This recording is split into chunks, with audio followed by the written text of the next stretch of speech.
Marlene was the kind of woman no one noticed unless they needed something: an extra packet of mustard, a refill of coffee, a sandwich wrapped tighter because the world outside was falling apart. She stood behind the counter of the counter for 7 years, quiet and steady, until one day a manager told her she was finished. Not for stealing, not for showing up late, but for sliding a sandwich across the counter to a man who couldn't pay. That was the story they told. Anyway, but what happened after the moment that still leaves people lowering their voices in diner booths and courthouse hallways began with a question no one has ever dared to ask aloud. What if kindness itself was dangerous, and someone wanted to make sure you never found out why? You and I aren't supposed to be here, reading this, hearing this. It feels like opening a folder you stumbled on in a government archive. Pages stamped confidential but left unlocked by mistake. You recognize the paper's smell before you even touch it, like mold and cigarette smoke, like something that should have been destroyed decades ago. And as you stand in that silence, you realize the room has changed around you, the air heavy, almost watching you because someone didn't want this story remembered. That's the weight Marlene carried into her last shift, when she pressed that sandwich into the hands of a man whose face none of the cameras ever recorded. A single, strange thing happened before the firing. Witnesses disagree on details, but they agree on this. The man who took the sandwich leaned across the counter, his lips barely moving, and whispered something into Marlene's ear. No one else heard it, but she froze, sandwich halfway unwrapped in her hands, her knuckles turning white, her eyes glassy as though he had just pulled a memory out of her she had spent her whole life burying. Seconds later she blinked, forced a smile, and carried on. When the manager stormed out to confront her, she didn't protest, didn't argue, just nodded, as though she had been waiting for this moment. Most people thought that was the end. A woman erased for a simple act of kindness, her story dissolving into rumor. But I have to tell you, the moment that turned this from a small-town scandal into something unexplainable came just after she walked out the door. Cardboard box in her hands, uniform still pressed against her shoulders. Because, as she stepped onto the sidewalk, a black car pulled up, doors tinted too dark for the afternoon sun, and a figure emerged, a man the locals recognized instantly, though no one believed it at first. A senator, one whose face you've seen on television, one who wasn't supposed to be anywhere near that cafe. He walked straight toward Marlene. No hesitation, as though she had been waiting for him all along. And that was when something impossible happened. Before he reached her, before anyone could stop it, one of the cafe's customers swore they heard a baby cry from inside the empty cafe. No baby had ever been in there. And over that impossible cry, clear enough to pierce every conversation on the street, came a voice no one could explain, rasping, old, unmistakably human. It spoke a single name. Marlene's face went pale. The senator froze in his tracks. And the crowd outside never agreed on what happened next, because someone in that moment vanished. Some say it was the senator. Some say it was Marlene. But every single witness agrees on one terrifying truth. When the voice faded, the cafe lights flickered, and the name spoken aloud was one that none of them had ever heard before. Yet somehow, every single person swears they recognized it. Would you like me to continue the next part, as if the viewer is now holding the secret themselves, with the weight that whatever name was spoken it belongs to them? The name still echoes, doesn't it? Not out loud, not anymore, but in the hollow of your ribs, in the tiny silence between your breaths. You don't remember hearing it before. Not in church, not on the news, not in your grandmother's voice when she used to call you in for supper. And yet it rings with a terrible familiarity, like something you forgot on purpose. That was the moment outside the cafe. The moment everyone swears they saw someone vanish. Marlene, the senator, maybe both, and yet no two retellings match. The news called it confusion. The cafe shut down. The block repainted its storefronts and pretended nothing happened. But the witnesses still whisper in half-empty bars, their stories drifting toward you even when you never asked to hear them. Here's the part no one likes to mention.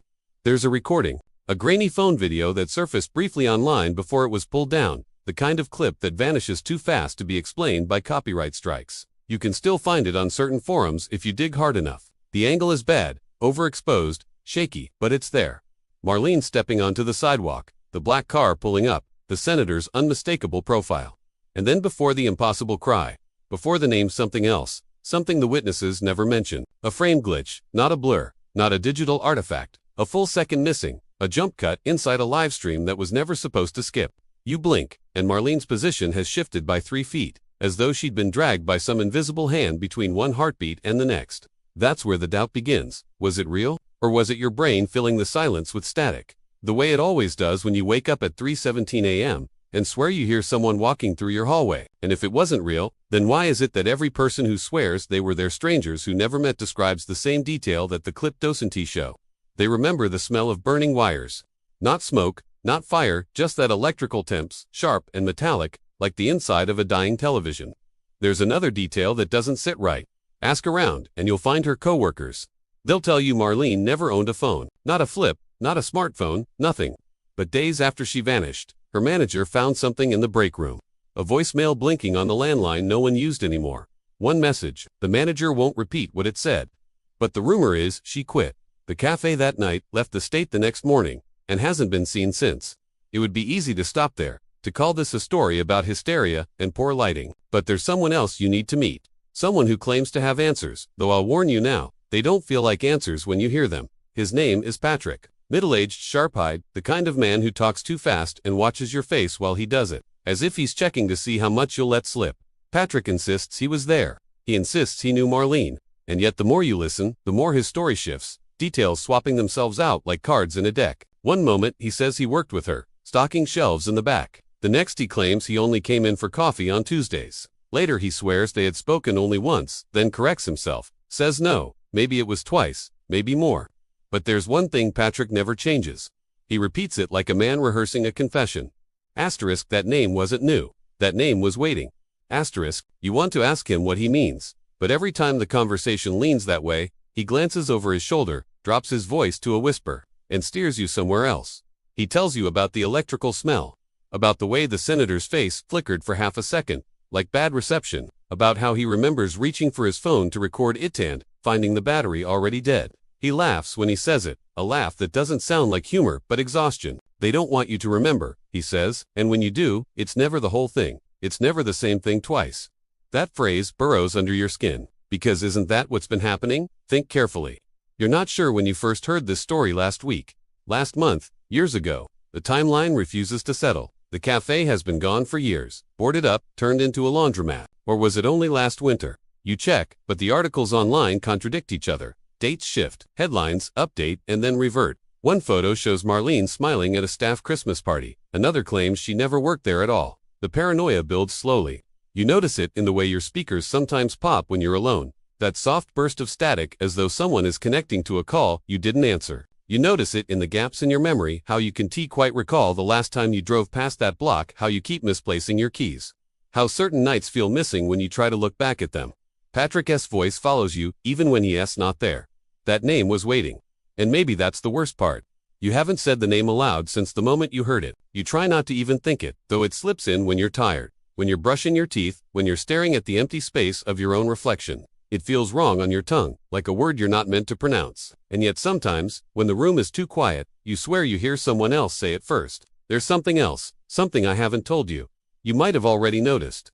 Go back, listen closely to the recordings, the interviews, even to this story itself. Sometimes the audio warps. A hiss cuts through the silence where no sound should be. A phrase stutters, repeating itself before smoothing back into rhythm. You can dismiss it as a glitch, interference, bad equipment. But then you remember, wasn't there a moment just like that in your own life? A family video that jumped, a voicemail that stuttered, a live stream where the sound didn't match the lips. Small, easy to dismiss malfunctions.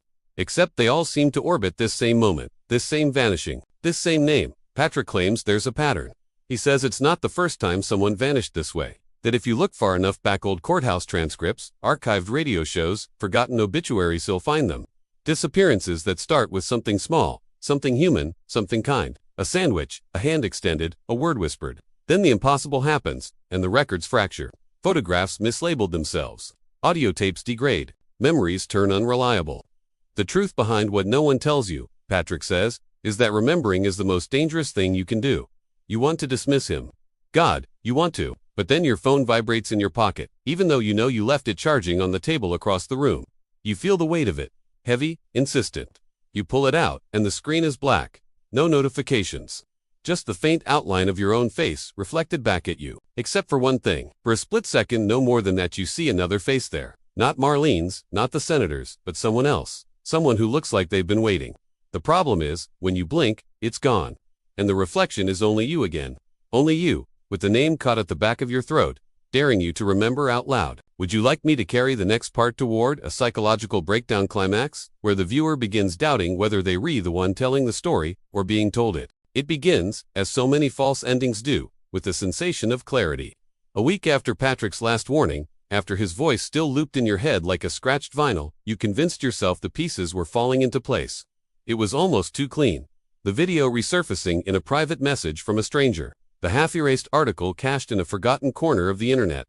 The folder of photographs tucked into a digital archive, where they shouldn't have been. For the first time, you felt as though the fog was lifting, as though you could finally put words around the hidden truth, that the cafe incident wasn't unique, that it wasn't madness, that others had witnessed the same distortions before. The photographs came first, black and white, decades old, edges frayed, faces turned stiff for the camera. A grocery clerk in 1961, fired for giving away bread. A schoolteacher in 1978, dismissed for keeping a child's secret. A janitor in 1993, written up for something no one could recall. Different cities, different lives, and yet in each photo, in the corner of the frame, just behind the subject's shoulder, there stood the same car, black, gleaming, always with windows tinted to dark for the time period. You leaned in close, your pulse climbing, realizing you had seen that car before. Not just outside the cafe, but in the grainy memory of your own childhood, idling at the end of your street on a night when you were too young to be awake. The article confirmed it. Buried under layers of unrelated newsprint, a single sentence referenced a memory glitch everyone forgot. Witnesses described a baby's cry where no child was present. The year wasn't last year. Not even this century. It was 1949. The town was miles away. The names were different, but the detail was identical. That was when the thought hit you with the force of inevitability. This wasn't new. It had been happening long before Marlene, long before the senator. It was a pattern, a haunting stitched into the fabric of history itself. For a moment, you felt vindicated. The doubt that had eaten at your edges fell quiet, replaced by the rush of a puzzle slotting into place. You weren't losing your mind. Asterisk, you're not crazy. They lied to you. That became your mantra as you spread the evidence across your table, as you drew lines between names and years, as you convinced yourself you had finally reached the bottom of the mystery. Even the voicemail on the cafe landline, rumored but never released, surfaced in a leak through a corrupted audio file, and when you played it, your blood went cold. It was Marlene's voice, raw and terrified. "It's not him," she whispered. "It's never been him. Don't look at his face. That's not," and then static swallowed her. That should have been the answer. A neat conclusion, an impersonation, a force that wore familiar masks, a predator slipping through generations. You leaned back in your chair, shaking, certain you had uncovered the heart of it. The senator wasn't a senator. The man who whispered to Marlene wasn't a man. It was all disguise. The mystery was uncovered. But that's when the unraveling began. It was subtle at first, a single photograph that wouldn't align.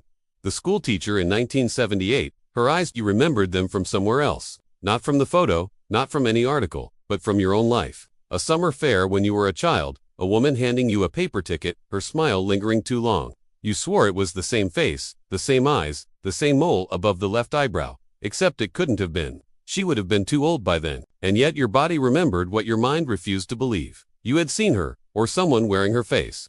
And then came the deeper crack, the one that made everything collapse. You replayed Marlene's voicemail again, desperate for clarity. Only this time, it was different. The words shifted, the tone bent. Instead of "it's not him," you heard, "it's not you." The static flared harder, as though mocking you. You froze, unable to tell whether the file had changed, or whether you were losing control of your own perception. Memory glitched. Your notes, your evidence, your so-called resolution, it all felt suddenly fragile, built on sand. That was when the past came back. Not a story, not someone else's testimony, but your own memory, jagged and incomplete. You were 8 years old, standing in your grandmother's kitchen. A radio crackled on the counter, and a man's voice drifted through, flat and grainy, saying your name. You had asked your grandmother who it was, and she had gone pale, turning the radio off with a trembling hand. She told you to forget it, told you the mind plays tricks, told you never to repeat what you heard, but you hadn't forgotten. Not really. You had buried it, let it rot in the cellar of your mind until now. When it broke free, a mirror of Marlene's moment, a child hearing what should not be possible. The recognition is the worst part. Because, as you sit there, trembling in your own kitchen, decades later, you realize the radio voice, the baby's cry, the whispered name, the face in the reflection, they all bleed together. They were always the same thing. And the truth isn't that you've solved it. The truth is that something has been watching, something that threads itself into the smallest cracks of your kindness, your fear, your memory. It doesn't need to be named. It's enough that it knows you've been circling closer. That's when the room changes. Not visually, not with lights flickering or walls warping. The change is quieter, deeper, atmospheric. The silence grows heavy, pressing against your eardrums. The clock on your wall ticks unevenly, skipping a beat, doubling back. And you feel, not think, feel, that you're no longer alone. The force that's been there from the beginning has stepped into the open. Not to show itself, but to make sure you understand. It was never hiding. It was watching every time you thought you discovered something. It was guiding every false resolution, feeding you just enough to believe you were close. You flip back through your notes in a panic, and then you see it, the detail that tears everything apart. One of the photographs, one you'd looked at 100 times, the grocery clerk from 1961. Except this time, his eyes are on you. Not in memory, not in imagination, but in the paper itself. You swear they've shifted. You swear they're alive. And with a sickness that churns your stomach, you realize what that means. The story isn't about Marlene, or the senator, or Patrick, or any of the others who vanished. The story is about you. Every thread you pulled, every clue you uncovered, it all circles back to one place. The name spoken aloud that day wasn't random. It wasn't warning her. It wasn't warning him. It was calling you. And as that realization settles, your speakers crackle again. A hiss, then silence, then a voice you can't mistake. Your own voice, from your own throat, whispering a word you haven't said out loud in years. The twist is simple. The file you've been following isn't about them at all. It's been yours from the beginning. And if you play it back, if you dare, you, LLC, you've been telling the story to yourself. Would you like me to carry the fourth chapter into a psychological collapse, where the viewer realizes they're the unreliable narrator, and the mystery uncovered is their own erased past? It was supposed to end with you. That's what you told yourself after the photographs shifted. After the audio bent into your own voice, after the sickening realization that the story was never about Marlene, or the senator, or Patrick, but about you, you convinced yourself you were the singular target, the one name whispered that afternoon outside the cafe, the one who was supposed to remember. But then came the messages. Not emails, not texts, not anything you could track. They began in the margins of books you hadn't opened in years, words circled in faded ink you didn't remember writing. They arrived in the form of receipts left in your coat pocket, scribbled with numbers that weren't phone numbers but coordinates to places you'd once lived. They came in your dreams, faces you'd never seen, lips moving in silence, and when you woke, you realized you knew what they had said, even though no sound had ever reached your ears. You were right all along. The first time it happened, you dismissed it as stress, as your own mind fracturing under the weight of obsession. But it kept happening. The more you tried to push the story away, the more it returned, now threaded through voices, not your own. You began seeing the same symbols over and over, chalk marks on sidewalks, scratched into restroom mirrors, carved faintly into wood on the underside of a bus stop bench, a circle broken at the top, like a halo cracked in half. You told yourself it was nothing, just graffiti. Until one night you turned on the television and froze. A senator, another one, not the man from the cafe, but a different face altogether, was speaking on the news. Behind him, hidden in the corner of the podium seal, the same symbol flickered for less than a second before the feed glitched. You replayed it. No one else seemed to notice. But you did. That's when the paranoia shifted into something heavier. It wasn't just you. Others were seeing it too, or else they were leaving it for you to find. You scrolled through old forums, the kind that haven't been updated since the early 2000s, buried in forgotten corners of the internet. And there it was, found footage from 20 years ago, a VHS rip uploaded with shaky quality, timestamp burned into the bottom corner. A group of people in a basement, chairs arranged in a circle. They spoke in low voices about things you knew instantly, but had never dared say aloud. They spoke about names being whispered, about the smell of burning wires, about memory collapsing in on itself, nights missing, days repeating, files vanishing from archives. They weren't theorizing. They weren't afraid. They were documenting. One woman, her hair tied back, looked straight at the camera and said, "If you're watching this now, it means it reached you. It always reaches the right ones." And then the tape ended in static. For hours afterward, you sat in silence, convinced you'd stumbled on what the government never released. Some classified record of experiments, a buried project that leaked only because someone wanted it to. But it wasn't just fear you felt. It was recognition, that gnawing unease you'd carried your whole life, the sense that something was always missing, that certain moments felt rehearsed, that you were repeating lines someone else had written. It wasn't yours alone. Others had lived it. Others were still living it, and the terrifying possibility settled like a weight on your chest. Maybe you weren't losing your mind. Maybe you were finally waking up. And then the dreams grew sharper. You weren't just seeing faces anymore. You were meeting them. Men and women who introduced themselves without names, only with the symbol carved into their palms. They told you pieces of stories that echoed your own: the teacher in 1978, the janitor in 1993, the radio voice in 1949. But they said it with such raw certainty that you woke trembling, convinced you had been in the same room, though the faces dissolved when you tried to recall them.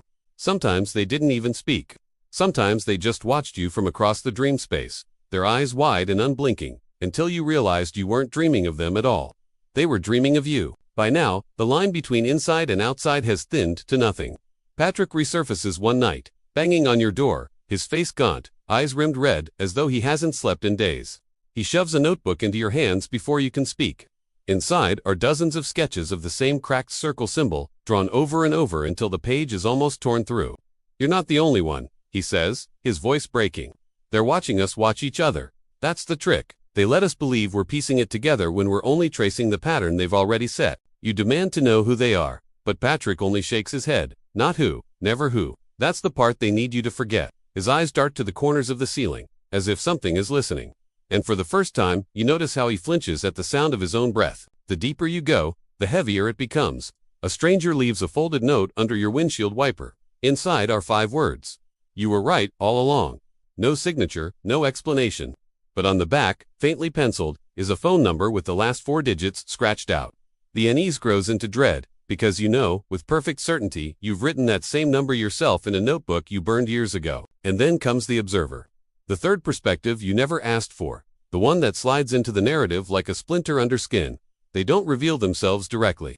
They appear in fragments: a journal entry in someone else's handwriting tucked into your own drawer. An email timestamped to a date when you didn't even own a computer. A voicemail on a disconnected line. Their voice is calm, almost tender, but it coils with something darker. I've been watching. Not to harm you, to see how long it would take before you noticed the others.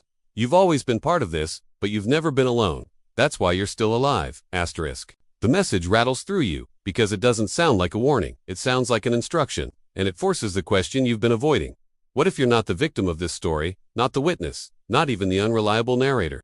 What if you've been playing a role written by something larger, something that isn't bound by names or timelines, or even faces? The observer's presence grows stronger. You see their words where they shouldn't beg graffiti on a wall you pass every day. A sentence whispered by a child at the grocery store. A phrase scratched into the condensation of your bathroom mirror. Each time it's the same. You were right all along, and every time you read it, a part of you recoils because it feels less like reassurance and more like confirmation that the worst thing you fear is true. You weren't meant to solve this mystery. You were meant to carry it, and that is the trap, isn't it? Every hidden truth uncovered, every memory glitch, every symbol and dream, all of it points to one terrible conclusion. You're not crazy, they lied to you. But they lied not to keep you from the truth, but to keep the truth from consuming you. Because the more you remember, the more you realize you've lived this before. Not once, not twice. Over and over. Each time forgetting, each time circling back, each time thinking you were the first. The story is looping, the others know it. The observer knows it, and now you do too, but the ending never comes clean. As you sit in your darkened room, notebook open, photographs spread across your floor, your phone buzzes once. A text, no number attached, just one sentence. Check the first video again. You do. You replay the cafe footage, the grainy clip that began it all. And this time you see what you somehow missed. When Marlene steps outside, box in her hands, and the senator's car pulls up, there's someone else standing in the crowd. Not blurred, not hidden. Right there, watching. It's you. And the screen cuts to static before you can see what you do next. Would you like me to take the next chapter into open conspiracy territory, where the audience feels like they themselves are already implicated, as if they've been in the crowd all along? It begins with silence, not the kind that comforts, but the kind that hollows you out. Silence that seems to hold its breath, waiting for you to speak first. You've spent weeks chasing fragments, following symbols, deciphering messages left in chalk and static, convinced the mystery was about what happened outside. That cafe, the sandwich, the senator, the vanishing.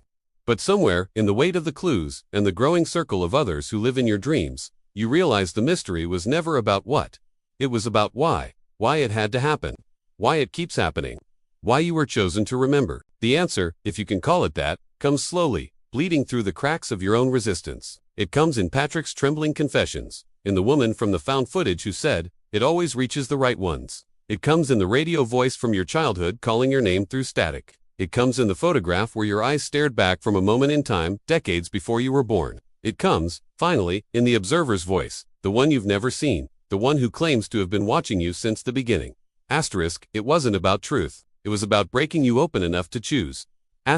Those words nest inside you, and you feel the collapse of your carefully built walls. Because the truth is not neat, not clean, not a puzzle to be solved with evidence and timelines. The truth is an abyss, something vast, faceless, and mercilessly human.